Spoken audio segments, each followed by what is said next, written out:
Então, o assunto da aula de hoje é servidor público. Antes da gente abordar particularmente esse conceito, eu queria só lembrar a diferença entre a expressão agente público, agente administrativo, e tem outras que a gente comentou no decorrer aí do semestre. Então, por exemplo, o agente público é a expressão mais abrangente que vai contemplar qualquer pessoa que tenha vínculo, né? Mesmo que temporário, mesmo que sem remuneração, vai ter um vínculo de natureza funcional com a administração pública, tá?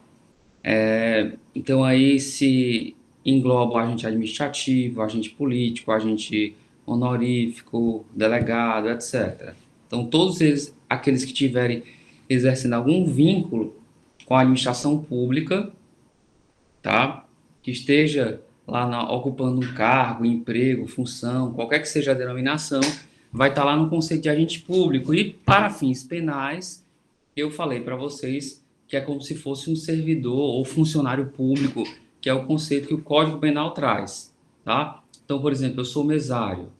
Estou sendo mesário, né? Mas se eu sou empregado de um banco particular, do Itaú, Santander, no dia que eu estou sendo mesário, se eu me apropriar, sei lá, de um material qualquer da administração, eu respondo como se fosse um agente público. E naquele dia, naquele momento, eu estou atuando na qualidade de agente público, ok? Tem também o conceito de agente administrativo. Os agentes administrativos são aqueles que têm, né, um vínculo de natureza profissional e remunerada, ou seja, tem a hierarquia, né? A hierarquia é uma característica bem presente dos agentes públicos. Não é que eles não tenham a hierarquia, podem até ter, como é o caso, por exemplo, dos ministros em relação ao presidente da República. Se o ministro descumprir um ato do presidente da República, ele vai ser exonerado, tá? Então tem que ter essa hierarquia. Mas, por exemplo, dentro da magistratura, dentro do Ministério Público, ou então os tribunais de contas, não existe essa hierarquia, tá bom? Então, nos agentes administrativos, voltando aqui, a gente tem um servidor público, que é o objeto da aula de hoje, os empregados públicos, e a gente tem os temporários. O servidor público é aquela pessoa que ocupa o cargo público, né?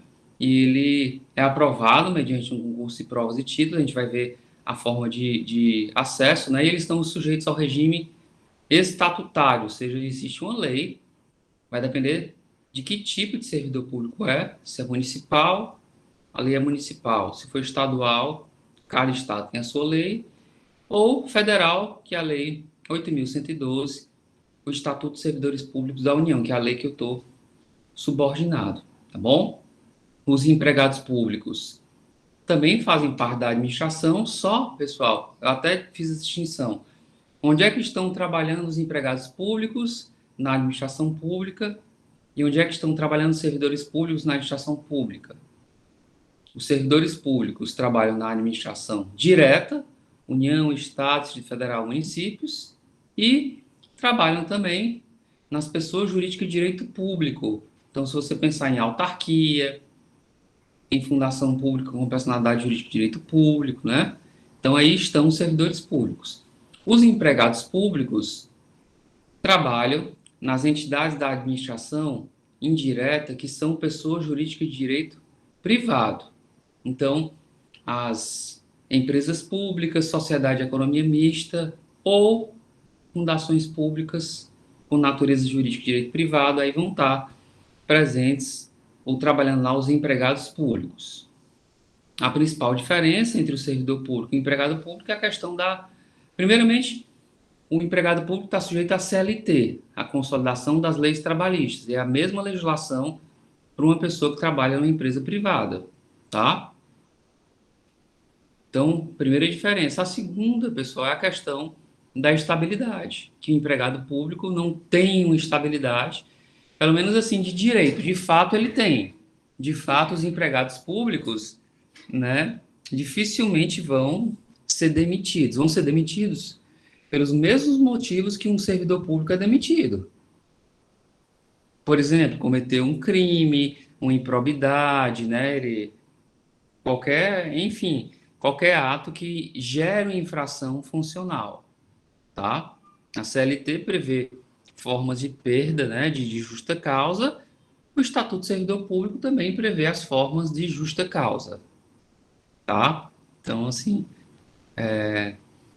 essa estabilidade ela é bem presente também nos empregados públicos, mas ela não é legal, tá? Ela não é uma estabilidade que assim, a administração, se quiser diminuir o número de empregados, ela pode, tá? Por exemplo, digamos que em razão da informatização, o Banco do Brasil queira demitir 2.000 pessoas.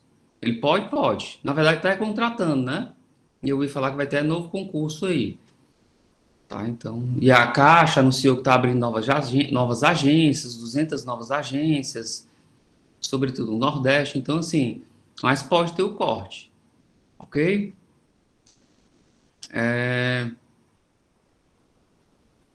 Por exemplo, se a gente pensar numa companhia de energia, né?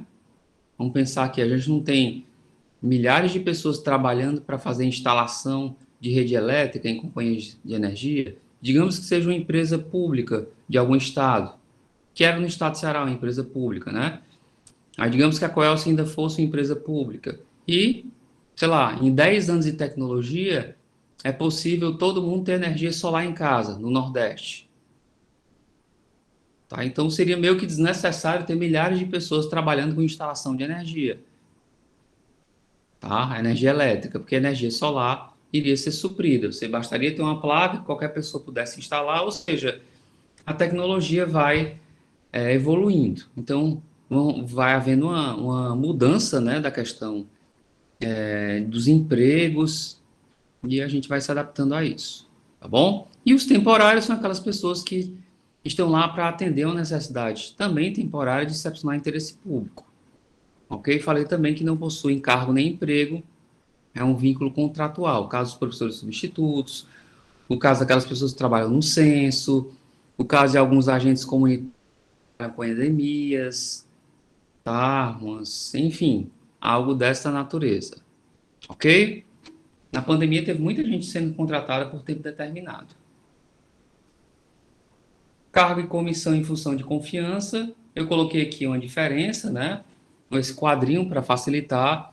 As funções de confiança são exercidas só por servidor público, então, por exemplo, tem a função de chefe, né? Alguns departamentos, então vai ter umas funções de chefia, etc. Mas tem que ser por pessoa que ocupa efetivo. Já o cargo em comissão, não. Cargo em comissão é por qualquer pessoa, é aqueles cargos que o prefeito, o governador nomeia, etc., mas tem que ter um percentual mínimo reservado a servidor de carreira, tá? Então, na função de confiança, na verdade, eu coloquei com concurso público, no sentido de que o servidor já estar sendo membro de um cargo efetivo, tá? Mas, assim, a função em si, por exemplo, você é chefe de departamento, você é pró-reitor, não tem concurso público para isso, é uma função de confiança, tá? Cargo de comissão também, tá certo? Não tem concurso público, é por livre indicação e exoneração.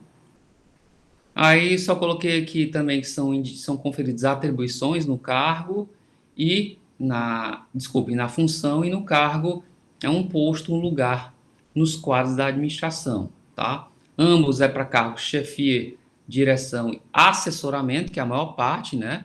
Sobretudo nos cargos em comissão, muito cargo de assessoramento, e ambos também são de livre nomeação e exoneração. Lembrando que, no caso da função de confiança, se o cara for, digamos, exonerado do cargo de pró-reitor, ele vai manter o cargo dele de professor, de agente administrativo, vai ter que ver que tipo de cargo ele ocupava anteriormente, tá certo?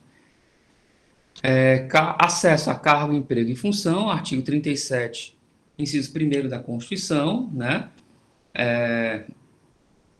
Qualquer pessoa que queira fazer o concurso público, inclusive os estrangeiros podem fazer concurso público.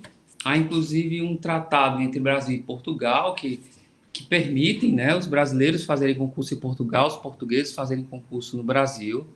Eu conheço alguns brasileiros que têm cargo lá. Então, enfim, coloquei também a observação: são acessíveis os cargos, empregos e funções aos brasileiros que preenchem os requisitos estabelecidos em lei. Coloquei que não são requisitos do edital, ou de um decreto, mas requisitos da lei, assim como aos estrangeiros na forma da lei. Porque, por exemplo, o edital está colocando que tem que ter idade. O edital está colocando que tem que ter uma altura. Por exemplo, o concurso da polícia, do Corpo de Bombeiros do Estado do Ceará, exige que a pessoa tem que ter 1,61 m. Se o edital colocar isso, ele tem que ter um embasamento legal. Se ele não tiver embasamento na lei, essa cláusula do edital pode ser declarada nula, se alguém levantar essa questão. Tá? Ok? Então, é a lei que vai colocar os requisitos do cargo. Que lei, professor? A lei que criou o cargo, logicamente, né? Por isso que é importante, eu quando estava falando para vocês em ato administrativo, e explicando o conteúdo, a importância do aspecto, o requisito competência, né? E falei para vocês que a competência para o exercício de atribuições de um cargo está na lei que criou aquele cargo. É muito importante vocês irem lá para a lei, tá? Então, está sendo fiscalizado pela Secretaria da Receita Federal. Olhem quem é o fiscal, nome dele, o cargo, para vocês verificarem se ele pode ou não fazer aquele tipo de fiscalização. Vocês podem anular uma multa só pelo requisito competência não estar sendo cumprido. Bom, mas voltando. Coloquei aqui que são. Coloquei só uma observação anteriormente: o veto à participação de candidato em concurso deve ser motivado, sobretudo aquelas questões de cotas, né? Isso gera muita discussão no Poder Judiciário. Por exemplo, o Felipe foi considerado pardo no concurso para policial rodoviário federal. Aí, no concurso para o UFC, ele não passou na questão de ser pardo, tá? Então, o fato de você já ter sido pardo em outro concurso público federal, não tem por que haver esses critérios discriminatórios. Isso gera muita discussão no Poder Judiciário, que o cara é pardo para uma comissão, para outra comissão não é pardo. Não é o meu caso, né, pessoal? Mas, assim, tem pessoas, eu já tive vários alunos, né, que são afrodescendentes, mas não tem a pele muito escura, tá? Mas, assim, já foi aprovado em um e outro não. Então, isso gera alguma discussão ainda, certo? Coloquei também que a Constituição coloca alguns cargos que são privativos de brasileiro nato. Presidente, vice-presidente da República, presidente da Câmara, presidente do Senado, ministro do Supremo, quem faz carreira diplomática, oficial das Forças Armadas e ministro de Estado e da Defesa, tá bom? Em alguns países é diferente, por exemplo, nos Estados Unidos, oficial das Forças Armadas não precisa ser americano nato, pelo contrário, vai para qualquer guerra, ele bota lá na frente os descendentes mexicanos, descendente brasileiro, bota lá na frente, vão lá, heróis, sei lá, escudo de canhão, né? O primeiro a levar bala, tá bom? Então, aqui no Brasil não, tem que ser brasileiro nato, tá? Eu lembro que quando eu estudava direito, quando eu estudava não, né? Eu estudo ainda, mas quando eu era estudante de direito, tinha uma professora muito conceituada, que ela estava sendo cotada a ministra do Supremo, só que ela não era brasileira nada, que era a professora Ada Pellegrini Grinover, que era uma processualista, mas ela era, acho que ela é italiana, acho que ela é italiana, né? Veio para o Brasil criança, mas não era brasileira nata. E, enfim, teve uma discussão, mas não foi nem sido cotada, não lembro nem qual era o presidente, se era o Fernando Henrique Cardoso na época, tá? Então não pode. Assim como nos Estados Unidos, lá também o cargo de presidente é um cargo de americano nato, né? E o governador da Califórnia, o ex-governador, o Arnold Schwarzenegger, acho que austríaco, né? Acho que o Schwarzenegger ele é austríaco. E não pôde se candidatar, porque ele estava com uma popularidade em alta quando terminou o mandato dele de governador, mas não pôde se candidatar. Ok? São só algumas peculiaridades. Artigo 37, inciso segundo, coloque a investidor em cargo ou emprego. Então, emprego público, Petrobras, Banco do Brasil, Caixa Econômica, tudo é emprego público, né? Então, é investidor em cargo ou emprego depende da aprovação prévia em concurso, de provas ou de provas e títulos, de acordo com a natureza e a complexidade do cargo ou emprego, né? Ressalvadas as nomeações para cargo em comissão, que são aqueles de livre nomeação e exoneração que a gente comentou, tá bom? Coloquei também que a exigência de títulos só é justificada para cargos cujas atribuições exijam, né, um especial conhecimento. Coloquei médico, engenheiro, perito, professor, tá bom? Então, assim, não tem por que ter título para o, sei lá, concurso para coveiro de um cemitério municipal, tá certo? Concurso para gari, com todo respeito ao cargo, tá? Mas não é exigido uma habilidade técnica para isso, ok? Essa questão de título também dá muita discussão no Poder Judiciário e a administração, vez por outra, vacila nesse assunto. Eu já tive uma pessoa conhecida que ela foi aprovada num cargo, não lembro qual órgão, já faz mais de 10 anos, né? Era um cargo era tipo, não lembro se era comunicação social, ou era publicidade e propaganda, ou era uma coisa ou era outra, tá? E tem diferenças, né? São pequenas as diferenças, mas ele foi aprovado no concurso e ele tinha especialização na outra área. Então ele era tipo formado em comunicação, tinha especialização em publicidade. Ou era o inverso, ele era formado em publicidade, tinha especialização em comunicação. Eu sei que ele foi aprovado no concurso, levou o diploma dele, levou o diploma de especialização, etc, foi aprovado. Aí depois de alguns anos ele veio me perguntar, porque ele estava revendo as coisas dele e viu que ele tinha sido aprovado, mas ele não tinha a formação do cargo, ele tinha a especialização do cargo, tá? Mas o título dele não era. Era tipo essa inversão que eu não lembro se era publicidade ou era comunicação social. São bem parecidas as grades, tipo assim, 70% das cadeiras são iguais, tá? Mas não era o que estava. Enfim, eu falei para ele que a administração pública poderia a qualquer momento, né, verificar isso, mas olhando o sistema da administração com ele, eu vi que era cadastrado lá, tinha algumas coisas digitalizadas que eram mais importantes, eu vi que dificilmente seria notado pela administração, tá certo? Aí depois ele fez o curso, eu falei, ó, não adianta você fazer o curso superior. Ele fez o outro curso superior, aproveitou 70% das cadeiras, né? Ele fez o outro curso, não sei se era publicidade ou era comunicação, mas eu falei para ele, ó, isso é uma medida paliativa, né? Então, enfim. Mas vamos lá. Segundo o Supremo, a, a questão dos títulos, né, deve ter o caráter meramente classificatório e nunca eliminatório. Tá bom? A eliminação é na fase de provas mesmo, prova oral, prova escrita, prova de física, etc. Mas título não. Título é só classificatório, tá bom?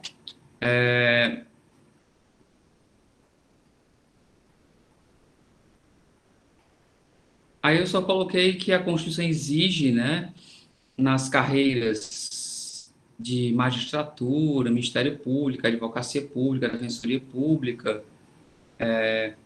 e profissionais da rede de educação, os títulos, né, são obrigatórios. Só são algumas carreiras específicas. Exame psicotécnico, pessoal. Exame psicotécnico vale aquela regra geral que eu falei anteriormente, né? Não é o edital que vai exigir o exame psicotécnico, é a lei, tá bom? Então, por exemplo, eu já peguei um caso que era da polícia, eu não sei se era federal ou era rodoviária federal, em que no cargo original não havia essa exigência do teste psicotécnico. Ele foi criado, tipo, em 2000 eu não lembro, 2002, 2000, e uma pessoa na época, foi cliente, foi uma das primeiras causas que eu peguei, ela tinha passado um concurso e tinha sido reprovada no psicotécnico, tá? E a gente conseguiu anular a eliminação dela e ela foi, enfim, na verdade ela nem chegou a assumir porque ela passou em outro cargo que ela preferiu, mas a gente ganhou o processo, tá? Então, doida, doida, doida. Foi reprovado no psicotécnico com toda razão, mas o cargo, né? A lei não exigia, tá certo? A lei não exigiu o exame psicotécnico para exercer aquele cargo, tá bom? Então, mas atualmente, policial federal, policial rodoviário federal, tá? Esses cargos de polícia é exigido sim o exame psicotécnico, tá? Pois é, Leco, bem. Ave Maria, imagina uma criatura daquela usando arma, estourada, nervosa, assim, que explode, né, por qualquer situação. Enfim, tem que ser um treinamento muito, tá? Uma pessoa muito explosiva. Mas vamos lá. Cláusula de barreira é uma questão de vagas, ou então pontuação mínima, né? Isso faz parte de concurso público, não tem problema. Então, só vai para a segunda fase quem alcançar, então, um percentual, tantas, tipo assim, 10% do número de vagas que vai para a segunda fase, isso não tem problema, tá? Isso faz parte, essa cláusula não é nula em edital. Bons antecedentes é uma questão que também tem, sobretudo em concurso da polícia, ele é inconstitucional, fere a presunção de inocência, então, assim, a pessoa pode estar respondendo a um processo e assumir um cargo público. Tem que ver se ela vai ser condenada ou não. Eu peguei um caso também que até hoje está tramitando essa ação. Eu já subestabeleci para a pessoa há mais de 10 anos. Esse meu cliente era um aluno, né? Era um aluno que ele casou com uma moça, mas antes dele casar, a mãe dela tinha denunciado ele por estupro da moça, porque ele tinha 18 anos quando começou a namorar com ela, e a moça tinha 15, tá? E como ela era menor de idade, a mãe denunciou ele por isso, não gostava dele e tal. E assim, ele nem sabia desse processo, né? E ele se formou em direito e tal. E durante a faculdade de direito, ele passou no concurso para a Polícia Civil. E quando ele passou e tal, quando foi fazer essa investigação, verificou-se que ele tinha um processo, ele não tinha sido citado, mas tinha um processo lá de estupro. Isso ele já tinha casado com ela, né, quando tinha um processo, etc. Mas, assim, ele não conseguiu ter a posse, porque a comissão não quis, entrou com processo, o juiz não deu liminar, e teve que entrar com agravo, e foi aquela confusão, o mesmo caso da outra cliente, passou em outro concurso. Às vezes o Poder Judiciário atrapalha tanto, né, não dá o direito que o tempo, né, a pessoa quando está afiada em concurso público vai passando de um e outro. Esse aí deve gostar muito da sogra. Esse deve gostar, viu? Esse deve gostar da sogra, com certeza. Eu não sei hoje, que faz muitos anos que eu não o vejo, tá? Ele deve tolerar para conviver, enfim. Mas é isso. Mas não pode, né? Se a pessoa está sendo acusada, ela tem que ser condenada.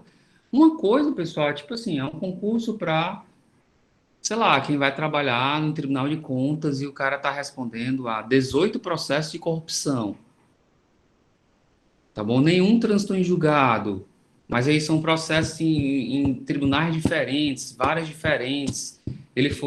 Essa pessoa que passou no Tribunal de Contas, ele foi assessor de um prefeito, assessor de outro, e por onde ele passou, ele deixou problemas. Aí, assim, até a questão da proporcionalidade poderia verificar, por mais que ele não tivesse sido condenado em última instância, né? Mas teve uma condenação na primeira ali, teve uma condenação na primeira e outra. Aí essa presunção de inocência poderia ser mitigada, poderia ser diminuída, acredito eu, tá bom? Em nome do interesse público, tá? Prova física, tá certo? Isso tem vários precedentes nesse assunto. Eu coloquei aqui genericamente que, a priori, os candidatos não têm direito que seja marcada uma segunda chamada, por questão pessoal, ainda de caráter fisiológico ou de força maior, tá? Salvo se tiver disposição no edital em contrário. Aí eu coloquei que há jurisprudência vacilante, tipo assim, grávida, quem pegou Covid, teve muito, né? Muita jurisprudência dizendo que quem pegou Covid poderia manter uma segunda chamada na prova física, tá? Porque o Covid traz problema respiratório, né? Sequela, etc. Agora, semana passada, foi semana passada, eu vi uma pessoa que morreu numa prova física. Não lembro em que estado foi, mas vendo assim na capa, na notícia de jornal, eu não vi qual era o concurso, e só vi a notícia, o destaque, ok? Então, Polícia Civil do Rio Grande do Norte, tá aí. Pois é. Fazer uma prova física assim da noite para o dia sem estar fazendo exercício é algo perigoso, tá? Ok?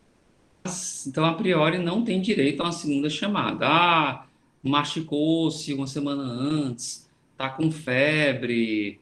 Não enseja você fazer uma segunda prova, certo? Prazo e validade do concurso, aquela questão, todo concurso tem um prazo e validade. Ele é de até 2 anos, prorrogável uma vez por igual período. Aí eu coloquei aqui que cabe à administração discricionariamente estabelecer a validade de cada concurso, tá? Então, assim, se o administrador resolve dar um prazo de validade de 6 meses, não tem problema. Aí é 6 meses, prorrogável mais 6 meses, tá bom? Então, depende do edital, depende como o administrador vai se comportar, ok? Aprovação dentro do número de vagas. Então, se você é aprovado dentro do número de vagas, você tem o direito subjetivo de ser nomeado. Concurso para o INSS eram, sei lá, 200 vagas ou 50 vagas e mais para cadastro e reserva. As vagas mesmo você tem direito de ser nomeado, tá bom? Tem também jurisprudência, tá? Mostrando que quando há, difícil é você acompanhar isso, aposentadoria, exoneração, né? Você pede demissão, etc. Quando surgem essas vagas, você que está lá na lista também teria o direito subjetivo de ser nomeado.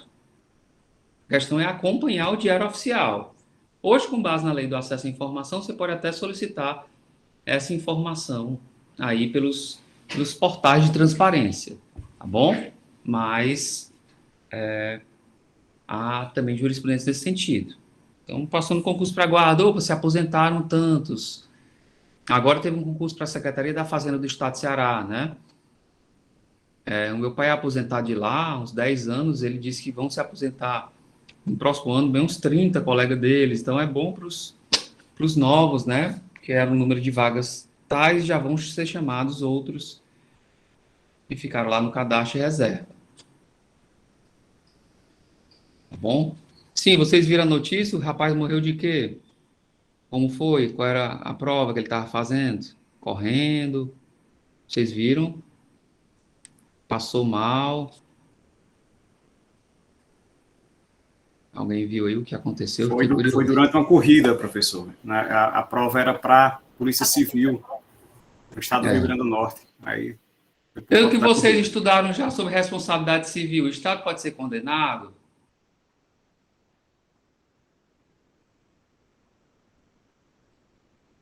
nesse caso?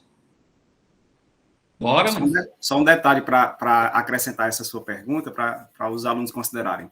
Segundo informações prestadas, né, pela Polícia Civil, o candidato teria apresentado todos os exames médicos que indicavam que ele estava apto a fazer o teste. Tá. Eu acho que não, então. E segundo consta na notícia, né, ele teria tido um mal súbito na hora da prova da aptidão física. Não há nenhuma possibilidade, pessoal, de responsabilização do Estado? A gente está advogando por quem, professor? Para a família dele. Ah, total. Então tem total chance. Por quê? Porque competia ao Estado ter feito previamente uma análise dos candidatos antes de submetê-los ao rigor de um Mas exame. digamos que foi feito, ele trouxe o exame, como foi dito aí o Luiz, e ele Não, estava. ele fez o exame, mas não houve uma checagem lá. Não, mas aí o Estado não tem como checar, não defendo por aí não. Mas outra possibilidade, pessoal, ele morreu, e aí? O Estado não pode ser condenado? Pode, se, por exemplo, houver uma omissão no socorro, tá? Foi verificado Não lá, foi foi verificado, prontamente socorrido. isso, ó, foi verificado que ele passou mal e demorou, sei lá, 1 hora para chegar uma ambulância, e geralmente em prova física tem que estar lá toda a equipe, tá bom? Nessas hipóteses assim, específicas, você poderia falar da falha da prestação do serviço aí do Estado, tá bom? Mas tirando isso, é difícil responsabilizar o Estado. Ele passou mal, é um problema dele, né? E, enfim, ele trouxe os atestados, etc. Isso faz parte. Tem gente que morre, né? Faz parte da vida, morrer também. Morrer faz parte da vida, viu? É, realmente. Né? Tem gente que nunca morreu e tá morrendo, sabia? Jura? É, É contaminante isso aí? Será que é perigoso? Será? você vai pegar essa doença um dia, viu? Fala, não diga isso não. Pois é. Pensava que nem não. Uhum. Inclusive o Saramago, né, naquele livro As Intermitências da Morte, fala muito bem, fala muito da morte de uma questão natural, é bem interessante, tá bom? Porque às vezes as pessoas procuram o poder judiciário, né, e aí querem todo tipo de tratamento, querem, sei lá, tá em grau final, assim, de um tratamento de câncer e querem uma outra sobrevida. Assim, pessoal, às vezes não dá, né? O Estado também não pode prover a vida de todo mundo. Faz parte do ciclo, né? Você morrer. Pelo contrário, se não morrer, o livro vai colocar. O problema que é trazido, né? Aí a história é interessante. Se as pessoas não morrerem, aí é que é problema, tá bom? Eu vou deixar para vocês lerem, quem não leu, né? É um livro muito interessante. Se ninguém morrer, ninguém vive bem. Pois é. Se ninguém morrer, olha o problema das funerárias, vão quebrar, né? E a igreja, cadê? Você não vai mais ressuscitar? E o problema da cadê a fé? Tá bom? Olha o problema da igreja aí, um problema Pra que gigantesco, medicina, então, né? né? Então, dentre outras questões. Mas vamos lá. Portador de deficiência, tá certo? Nós temos legislação que fala que reserva um percentual, né, de 5% dos cargos, tá bom? E coloquei esse decreto 3298/99 reserva um percentual mínimo de 5%, assim conforme a orientação do Supremo, essa regra de arredondamento, né, não pode ser aplicada em situações no qual ela implicaria ultrapassar o limite máximo de reserva de vagas, admitindo-se que o edital do concurso não reserve vaga alguma para pessoa com deficiência. Tá? Aí tem a cota para negros, que é 20%, tem essa lei de 2014, tá? Isso na Alemanha é um destaque, tá bom? Aí, sim, tem um detalhe, né, que concurso tem que ter mais de 3 vagas, tá bom, para ter essa cota. Na Alemanha, por exemplo, tem uma cidade lá que é chamada de Bremen, que tem cota para mulher, já teve cota para mulher, eles colocaram também um prazo.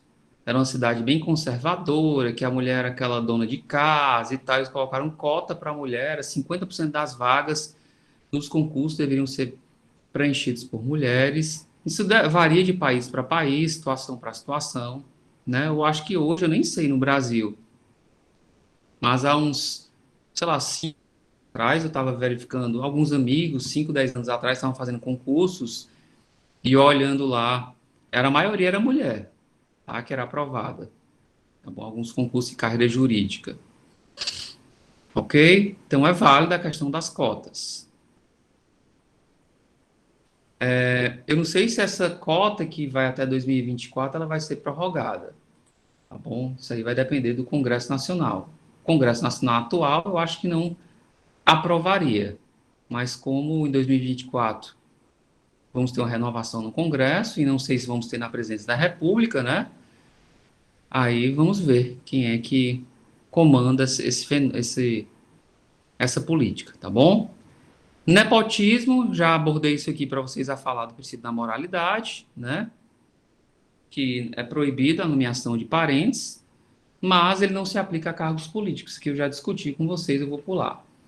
Direito à associação sindical e direito de greve. Eu queria só comentar que é um direito previsto na Constituição, no artigo 37, incisos 6º e 7º, mas, assim, ele não tem, nós não temos uma lei de greve para servidor público, tá? E aí, o Supremo entendeu que se aplica aos servidores públicos no que couber essa lei 7783, que é a lei de greve para o setor privado, tá bom?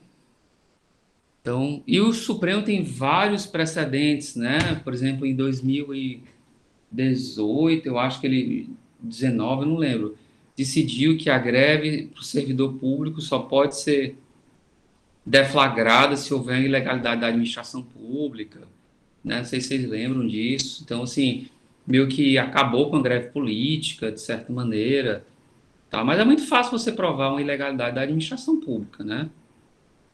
Muito fácil. Tipo assim, para a gente, professor, o Estatuto do Servidor Público estabelece o direito à diária, né? A universidade não paga diária. Se eu quiser apresentar um trabalho em um congresso, a universidade não está pagando, dizendo que não tem recurso, mas é um direito que está na lei, então pode ter greve nesse sentido, pela falta do pagamento das diárias, tá? Então, mas tem que ter uma ilegalidade. O direito de greve é vedado aos militares, inclusive, pessoal, aos policiais, as carreiras policiais, polícia civil, militar já é militar, né? Polícia militar já é militar, enfim, não pode ter greve de carreira policial. Pode ter movimento grevista. O que é o movimento grevista? Você colocar cartaz, tá? Distribuir panfleto informativo, mas não paralisar as atividades, tá? Aí, essa semana, né? Acho que foi segunda-feira ou foi sexta-feira da semana passada, não lembro. Um ex-deputado federal do estado de Ceará foi expulso, né, da PM por comandar o motim de 2020, etc. Tá? Nós temos um outro deputado federal que também fez parte, né, de alguns movimentos, e, enfim, não sei como é que tá os processos que envolvem essa pessoa. É uma questão que sempre é discutida. É um crime militar, né, essa questão de fazer motim, tá certo? Não estou dizendo que é correto ou que é incorreto, está na legislação. Eu acho que a carreira militar merece toda a sua atenção, né? Então, esse movimento grevista tem que ter pauta, tem que ser discutido, tem que ter resposta da administração pública. Senão, por exemplo, a Polícia Civil do Estado de Ceará é uma carreira super desprestigiada, né? O policial civil ganha muito pouco, acho que é um dos estados que paga menos no país. Melhorou um pouquinho há 2 anos atrás, mas ainda é muito pouco. Recebe, eu acho que é uma carreira pior do que da Polícia Militar, né? E exige curso superior, é uma série de requisitos para você ser policial civil, mas não, enquanto, sei lá, um policial civil que exige curso superior ganha 5, 6 mil, o delegado ganha o triplo ou o quádruplo, tá? Então é muito desigual, ok? Então, o direito de greve ele é vedado aos militares e aos policiais. Remuneração dos agentes públicos, também queria lembrar isso aqui. Nós temos o subsídio, que é uma parcela única, é uma remuneração em parcela única, que é vedado, em regra, né, qualquer acréscimo de gratificação, abono, prêmio, verba de representação, ou qualquer outra espécie remuneratória. É a remuneração dos agentes políticos, né, e algumas carreiras. AGU, Defensoria Pública, Polícia Rodoviária Federal, etc. Os membros do Judiciário, Ministério Público, recebem subsídio, que é uma remuneração única. Eu nunca gostei dessa questão do subsídio. Eu sempre achei interessante a questão do plano de cargos, que você vai crescendo, etc. Então, o cara que é magistrado há 1 ano e há 20 anos, ele recebe a mesma remuneração, né? Então, assim, você fica estagnado, tá? Ah, professor, fica estagnado ganhando 40 mil, né? Eu queria estar estagnado aí. Mas fica estagnado, né? Fica estagnado, tá bom? O ideal é você ir tendo essa evolução patrimonial. Mas, professor, eu prefiro já ganhar o teto, chegar lá no teto. Tudo bem, né?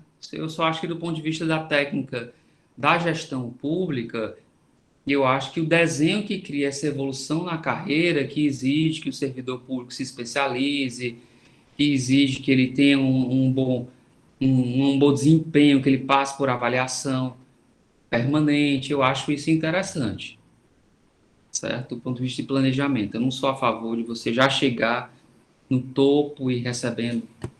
Enfim, eu acho que eu, enquanto gestor, mudaria essa política, tá bom?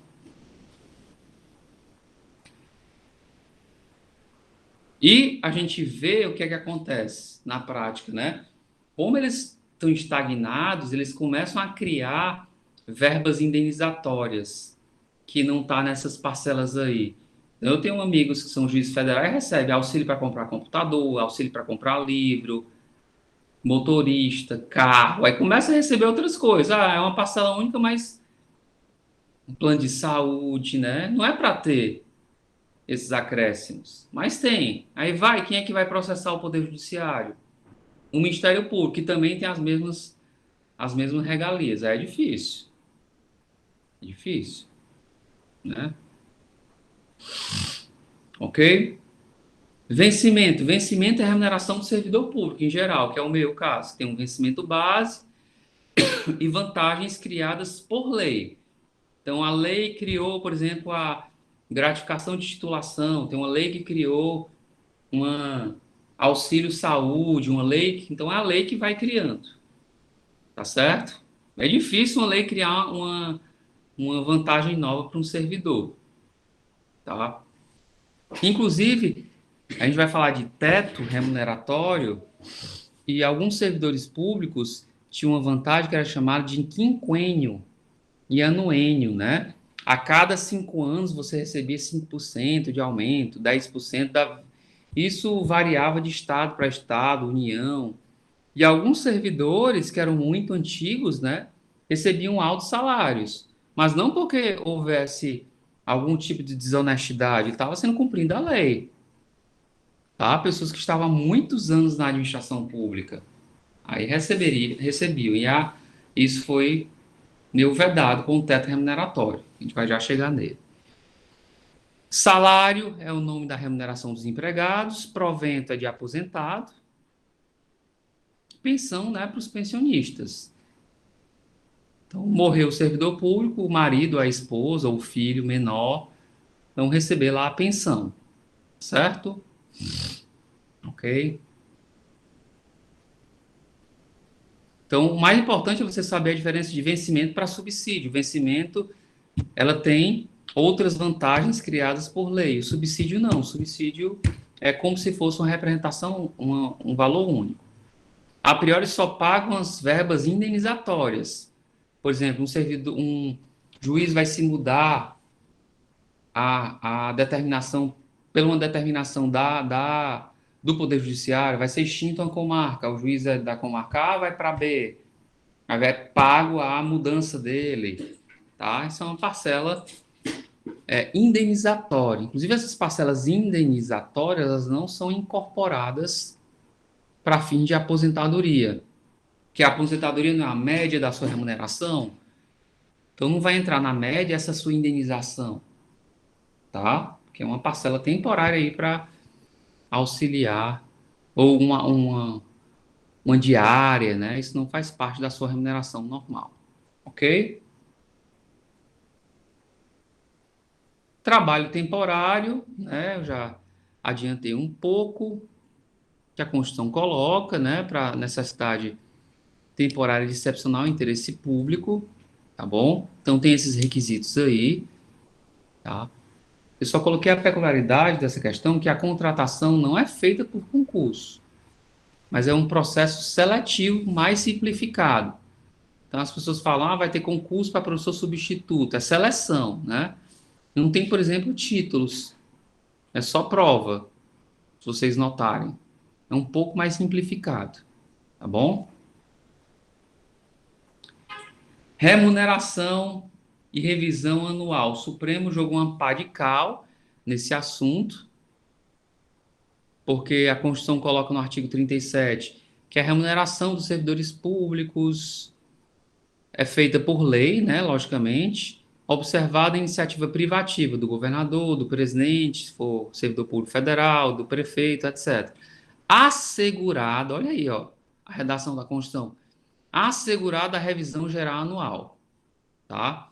Então, assim, o Supremo entendeu que isso era um direito subjetivo, era uma discricionariedade do presidente da República propor essa lei, tá? Então, até os governos, até 2016, a gente estava tendo essa legislação anual, pelo menos com base na inflação, tá? Então, a presidência da República sempre mandava o projeto de lei anual e virou meio que um costume, né? Os governadores seguiam e tal, mas depois de 2016, com o impeachment, tá? E aqui também, com o atual governo, a gente não está tendo revisão anual de servidor público, mesmo com a inflação, tá? E aí ocorre uma corrosão, né, da remuneração, tá? Porque aumenta o preço de combustível, preço de energia elétrica, tudo, mas a remuneração fica estagnada, tá bom? É uma pena. Esses parasitas não merecem ter remuneração aumentada. Não é não, pessoal?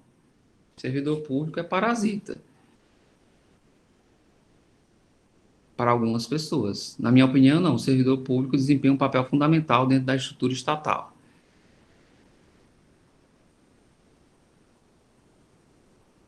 Detalhe que a remuneração dos servidores públicos é fixada e alterada por lei específica, tá? A iniciativa é que eu já comentei isso, do presidente da República, se for para servidor público federal. Lembrando que nas carreiras do Poder Judiciário, a iniciativa é do Supremo Tribunal Federal, tá bom? E por aí vai. Aí tem a simetria nas constituições. Limite de remuneração, não pode ter remuneração, não é para ter remuneração ilimitada, né? Mas na prática, infelizmente, no Poder Judiciário e no Ministério Público a gente tem visto isso acontecer, né? Mas a priori não pode exceder a remuneração dos servidores públicos o subsídio mensal dos ministros do Supremo. Só que nos estados e nos municípios tem um ministro, né? O subsídio é a remuneração do governador, do prefeito, tá bom? É por isso que os governadores não querem aumentar a sua remuneração. Que se eles aumentarem a sua remuneração, é um aumento em cascata para todos os servidores públicos, tá bom? É difícil ter aumento de remuneração de prefeito ou governador, tá? Ok. O Supremo entendeu recentemente, tá certo? Que esses limites se aplicam à soma dos valores recebidos com qualquer hipótese de acumulação. Então, por exemplo, eu sou totalmente contra essa decisão do Supremo. Por exemplo, digamos que eu sou professor da universidade e a minha esposa, digamos que ela seja juíza, tá? Se eu falecer, a minha esposa, que já recebe no teto, ela não vai receber pensão, porque ela já está recebendo no teto, tá bom? Só, pessoal, que eu passei anos, né, contribuindo com a Previdência. A Previdência não é um seguro social, é um seguro feito para que, se a pessoa falecer, né, seja paga uma pensão, tá bom? Só que o Supremo entendeu esse ano passado, ou foi em janeiro desse ano, que não, que Diferentemente do Tribunal de Contas, né, da União. O Tribunal de Contas tinha um entendimento diferenciado, que era parcelas eram autônomas, né? Então, assim, se você recebesse, se você falecesse, né, o seu cônjuge manteria a remuneração dele, o teto dele, o outro teto seria um teto, no máximo, lá do caso do outro servidor, da pensão, tá? Então, é uma questão aí que desestabilizou algumas famílias, né? Porque a pessoa estava lá recebendo a pensão e, enfim, é uma questão da manutenção da família. Foi reduzido pela metade, foi reduzido 30%, vai depender de quanto o outro servidor recebia, tá? Aí tem só um detalhe do parágrafo 11 da Constituição que ajuda de custo, férias, diárias, auxílio transporte, auxílio alimentação não entra nesse teto, tá bom? Nos estados, o teto é o subsídio pode ter para o Poder Judiciário o subsídio dos desembargadores, que é 95% dos subsídios dos ministros do Supremo Tribunal Federal, tá bom? Irredutibilidade de subsídios ou vencimentos, né? A remuneração dos servidores públicos não pode ser diminuída, mas aí, pessoal, o Supremo já entendeu que aumentar a carga tributária não significa irredutibilidade de subsídios. Então, por exemplo, a pessoa pagava, né, 11% de previdência e aumentaram agora para 14%. Do ponto de vista prático, você diminuiu a sua remuneração, né? Porque você pagou mais imposto, mas o Supremo entende que isso não viola a irredutibilidade de vencimento ou de subsídio. Tá bom? Ok. Que não pode por exemplo, meu caso de professor, você tirar da gratificação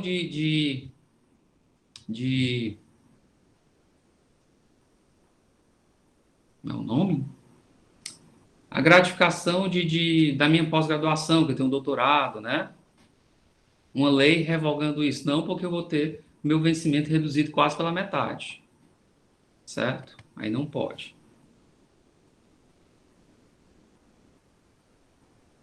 Coloquei aqui que a irredutibilidade não impede a majoração de tributos, tá? Também a irredutibilidade não confere o direito a reajustamento, o Supremo decidiu, tá? Pela perda do valor da moeda. Ok? Acumulação de cargos, pessoal. Vedação à acumulação de cargos públicos, tá? Cargos privados não tem essa vedação, né? Por exemplo, o Luiz é advogado lá de um banco, né? Ele pode ser professor, ele pode ser pipoqueiro, gogo boy, tá? Um bocado de função ele pode ter, tá bom? Privado não tem limite, público tem, tá? Agora, detalhe, mas o Luiz, ele é empregado público. Aí a gente vai ver que a vedação, né? A vedação de quem está na administração pública também vai englobar quem está nas empresas públicas, etc. Mas vamos lá, ó. É vedada a acumulação remunerada de cargos públicos, exceto quando houver compatibilidade de horário, mas só para essas hipóteses. 2 cargos de professor, então você pode ser professor da UES e professor da UFC? Pode. Desde que não sejam cargos de dedicação exclusiva, que cargos de dedicação exclusiva você só pode ter um cargo. Tá bom? Mas, por exemplo, tem vários professores da UFC, é professor da Faculdade de Direito, professor da FEAC. Um concurso de 20 horas numa instituição e um concurso de 20 horas na outra. Ambos da UFC? Pode. Tá bom? Professor da rede estadual e da rede municipal? Pode. Você não pode ter 2 cargos de professor. Desde que tenha compatibilidade de horário, tá bom?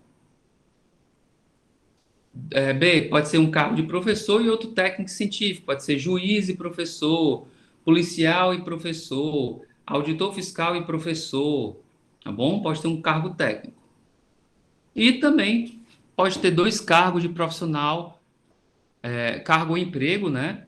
De profissional de saúde com profissão regulamentada. Pode ser médico da União e do Estado, médico, enfim, de uma autarquia federal, de uma autarquia municipal, enfermeiro de um hospital federal, de um hospital municipal, e por aí vai.